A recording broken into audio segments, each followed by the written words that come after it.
Hello and welcome back to the Beginner's Tatting video series. In this lesson we're going to learn how to do split rings. Now split rings, as you can see, we have two different colors of thread on two shuttles we're working with today. So given that, you'll see split rings are rings that are split in half. You do one half and then you do the other half, and both of your threads will come out the bottom. Okay, split rings can be difficult, but we have several methods that we can use to make a split ring. So today I'm going to show you the first method, which is most commonly used, and it's just basic split ring. What you do is you take your shuttle thread, you set up your loom on your hand for making a ring, okay? Then you're going to do, and we're doing 6 double stitches on each side. So we're going to do 6 double stitches. That's 1, 2, 3, 4, 5, and 6. Okay, now that's a normal ring that we did the 6 double stitches with. Now what you want to do is loosen up your thread. Okay, give yourself some room. You're going to take this shuttle that has the purple thread and flip it over your hand. You're going to take the white thread and you're going to use that. Now what you want to do is adjust that ring so that you meet right here, about midways up on your finger. The reason you do that, if you're running a whole line of split rings, it helps you to keep this out of the way. So I'm going to show you this in this shot, and then I'll do another one on a close-up so you can see it up close. Now this is where the saying rods comes into play. This is reverse order of double stitches.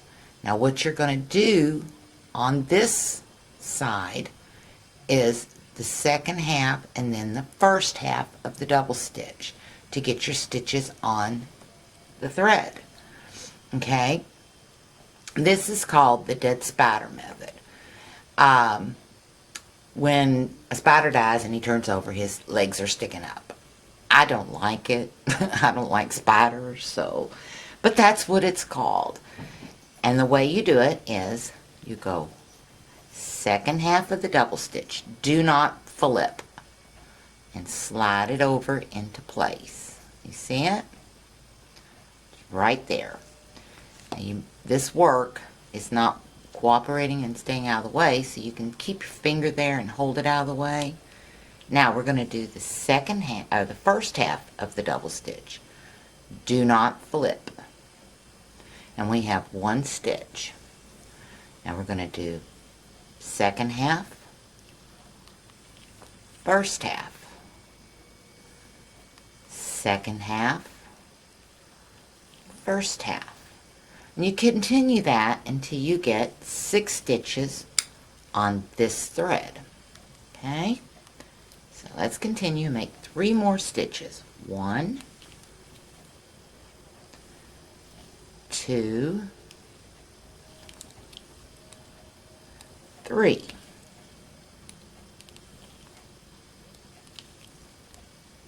Okay?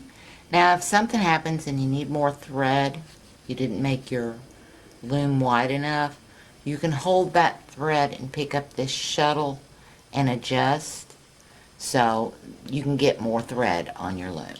Now once you've got your 6 stitches, turn it back around as if you're going to make more stitches over here. Instead, you just pick your shuttle up and you close your ring. Okay? Once you get your ring closed, then you have a split ring. Okay? Now I'm going to zoom in and do that again up close so that you can see what I'm doing. Okay? Here we go. Wrap our purple thread around for our ring. Okay.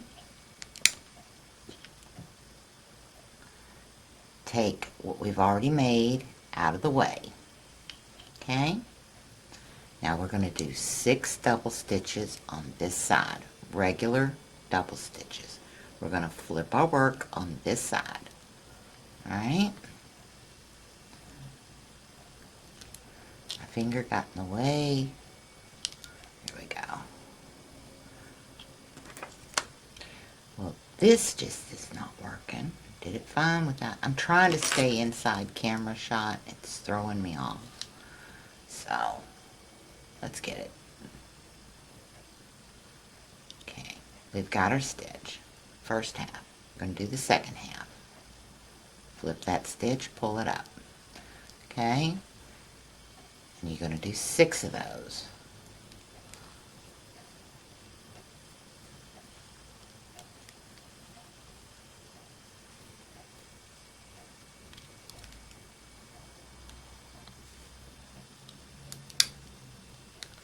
We've got 1, 2, 3, 4, 5, and this one's 6. Okay, see, we've got our 6 stitches. Now, this shuttle that has the purple thread, lay it over there out of our way. Pick up our white thread. Okay, get your little thread out. Remember, pull your work over. Okay, because you're going to tighten all this up. If it loosens up a little, it's fine. Now, on the back side, you see what I've got here? You're going to do the second half, which is over, under, and pull. You're not flipping your stitches. Okay? Do that again on the first half of the stitch. We're going under, over for the second half. And now we have a stitch right there. Okay, let's do that again. Over, under, over. Second half of the stitch, first half of the stitch. You see that? And we're getting our double stitches on the other half of that split ring. Okay? We need to move it over. I'm using big threads, so you're going to have to do some moving, but usually with the smaller threads you won't have to move this that much. But if you do, it's fine. Okay? And I do a lot of shuttle dropping. Split rings I take my time with, because if you don't watch what you're doing, you can mess them up. So we've got 1, 2, 3, 4, 5. One more finishes out this split ring. Now, split rings are used to climb out of work, for decorative, or to turn a ring on its side. There's many uses for a split ring. So now you know how to do one. Okay? Now what you do is you pull it up like this. Then you take your purple thread, because the purple thread is the core thread all the way through the element. That's where you're going to pull in your tension, or pull it tight. So you just pull it, hold your element, and tighten it down. And you have a split ring. Okay? And as you practice split rings, you get better. I have, let me see if I can find it here. I've been working on this. This is a split ring chain. Can you see that? That I've been working with. And practicing my split rings, adding jump rings and so forth. This is just a practice piece, but as you can see, as you do them, you get better and better. And it's wise, you know, to make a chain of split rings. By the time you get down to the bottom, you got them down pat. Okay? So that's one way of doing split rings. Now we have another way to do split rings that some people like it, some don't. It's your preference.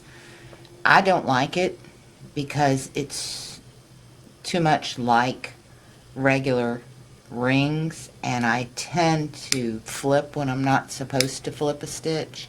So, but this is the other method I'm going to show you anyway. Now we're going to do 6 double stitches. Okay, 2, 3, 4,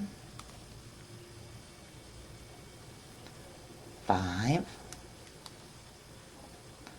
and 6. Now let's get some more thread there.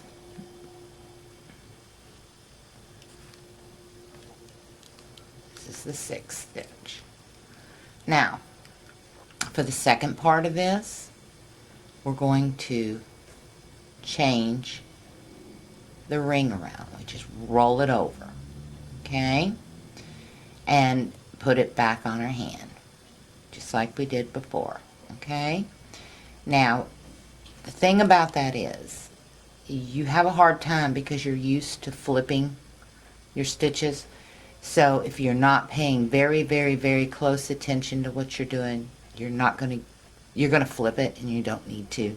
On the second half of this, you do not flip your stitches. So you want to keep that hand tight. You're going to do second half of the stitch, and you see I flipped it. Let me get that back out. It's hard for me to do it this way. Also, you can tangle your thread. This is not a very easy method for a split ring, but it is a method. And, you know, it's your forte, whatever you choose, okay? And it flipped. It may take me a few tries because, like I say, old habits are hard to die, you know? And this is an old habit because you tat. You want, you know, to do that. You want to flip that stitch. And it's hard to change your mind. Okay? Like I said, muscle memory, you never forget. And your muscle memory takes over. So let's try that again. There we go. We got the first half. Okay? Now we're going to shoot for the second half. We got it. Alright? And as you can see, it's a duplicate of what's on the other side. Now, it's not as snug as I'd like it to be, okay? But that's how you do it. You just flip your thread over and work on the other side. And as you can see, I have a difficult time, very difficult time, using this method. A lot of tatters can probably say the same thing. It's hard not to flip when you're used to flipping it. Okay? And there's just, it's habit. It's that muscle memory. You know, we may get Alzheimer's as we age and dementia and forget a lot of things, but this we don't forget because it's muscle memory. Muscle memory does not go away. Doesn't matter what it is. Muscle memory does not go away. There we go. We got another stitch. Okay, but that's the gist of tatting the second half. I'm not going to go any further because this just drives me totally insane trying to get my brain to wrap around don't flip, don't flip, don't flip. And then I go to do a regular ring and I forget to flip. So we're not going to continue with this. I'm going to take this out and show you another method, okay, that works, and it's even better than both of the ones that I have showed you. And Cynthia Stevenson with the Beginner's Tatting class through Georgia Seitz online classes, she sent this to me. And it is the neatest way to do the second half of your split rings. And people that have arthritis are going to love it. She calls it the high five method. And it's similar to the first way I showed you how to do this. And it's awesome. I mean, I can't say enough about it. It's absolutely awesome. Okay? Because you're not in this weird, strange position. Okay? It's a more natural position. Okay? You say, high five. What are you thinking? High five. Okay? Now, I'm going to go by her instructions, and it's the same thing. It's the same setup as far as your thread and your shuttle goes. Okay? But the difference is, slip that thumb in there and lay it out in your hand. Okay? Move that out of your way. Your work stays out of your way. You're not chasing it. Alright? Now, you're going to do the second half of the double stitch. Pull it over. Okay? Did you see that? And then we're going to do the first half of the double stitch. Pull it over. And you see how that's playing? Can you see that? There it is. And you're not in a cramped up state with your hand. You've got your tension.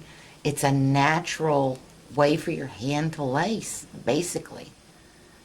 Okay? And arthro sufferers are going to love this method. I mean, I told her I fell in love with it the minute I started using it. I'm going to start doing my split rings this way because it's so simple. It takes the work out of split rings just by slipping that thumb in there. Okay?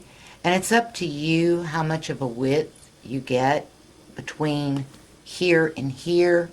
I have to have such a big gap here because I'm using such a big shuttle. With the smaller shuttles, you could just about get flat-handed with it. Okay? But you want the thumb to come up just a hair so you got room for your shuttle to go under and over. Okay? So, this is Cynthia Stevenson's method, and it's a wonderful method. Now, we've got 1, 2, 3, 4. We're going to put 2 more on here. Get some more thread. It's 1 and 2. As you can see, it takes no time. Now you slip your finger out. Okay, you got your 6 stitches. Pick up that purple shuttle. Close that split ring.